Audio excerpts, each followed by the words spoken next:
Hello, and thank you so much for joining us for our Made in Texas interview series. Today I'm joined by the filmmakers behind the feature film A Christmas in New Hope. We have the film's director and co-writer, Julia Barnett, and the film's producer, Mindy Raymond. Julia and Mindy, thank you so much for joining us here today. Yes, we're excited to be here. Yeah. Hey, Victoria. Hi. Yeah, it's a local competition, and the winner gets $25,000 and a chance to be featured on an episode. I'll do it. Really, Mom? Yeah. So A Christmas in New Hope is just a delightful Texas Christmas story with a charming cast of characters, and it's really one of those movies that gives you that Christmas nostalgia that you want from those movies. Can you tell our audience a little bit about the film itself and what inspired you to tell this specific story? Yes. Well, we really wanted to make a Christmas movie that was set in Texas. And so we kind of combined some elements that we love about Texas, which is kind of like the sweet home bungalows and the music and family and support, you know, with your neighbors and all of that. So we really wanted to combine those elements into this Texas Christmas story. It's about an inspiring influencer, Victoria, who has to save her home. And her next door neighbor, who's this like Texas famous musician, Very hunky. Yes, very hunky, exactly. He bonds with her daughter, Charlie. And before they kind of fall in love and helps her fix up her home and her heart. It's a great description of it. It's just perfect. Well, the film was shot all in Waco, Texas. Yes. What brought you to Waco, and what was your experience like filming there? Well, we looked at a bunch of locations kind of all around here, and you know, Waco, our producing partners on the movie, Vision Vehicles, so they are based in Waco.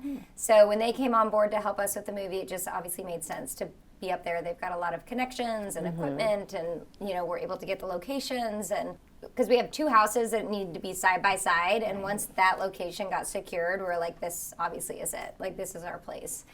Well, one of the leads in the film, Mia Anelise Armstrong, she gives an incredible performance, and she is an actor with Down syndrome. Can you tell us a little bit about casting Mia and your relationship with her as a director? Yes. First of all, I adored working with Mia and her mother, Kara, as well.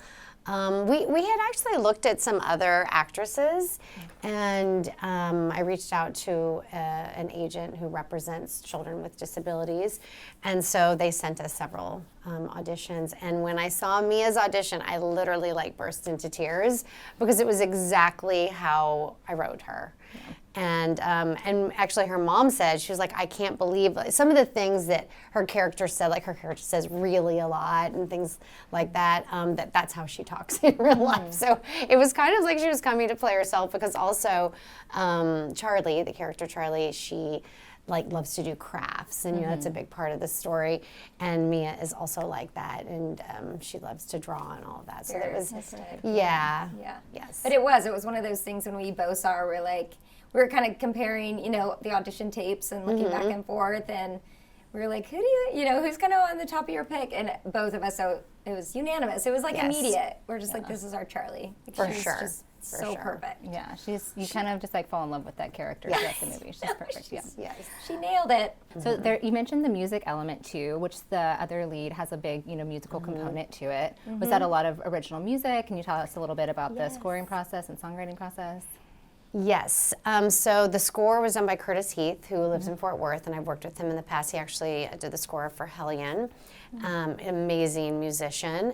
And then my co-writer on the script, Kathleen Estes, wrote almost all the original songs. In fact, I think she wrote all the original songs. Yeah. So every song that Gavin sings, that like the song for Charlie and the song for Victoria, she wrote those. And she actually is in the movie too. She's in the band in the country dance scene. She's the one singing in the band. So like her and her band got to be a part of it as well. Oh, it's that's just so great. Such a community. It really was. Like calling all friends and family. Yeah. It worked great. Do you guys have other projects on the horizon or in the works, or anything you want to share?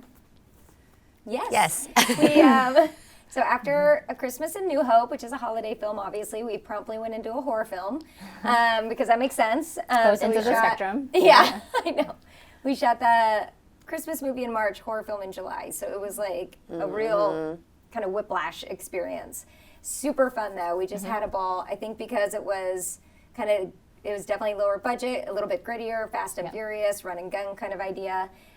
We could take a lot of liberties with it, which was super fun and exciting. Same for the actors that we worked with.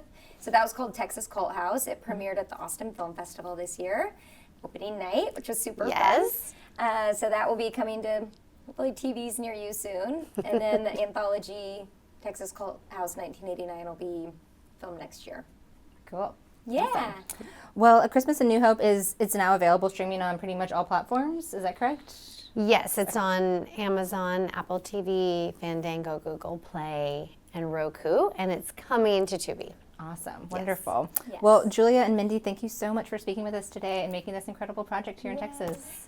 Thank Thank you. you. Yes, We thank you don't- so much for having us. Yeah, we don't want to shoot anywhere else. That's so right. We'll be here.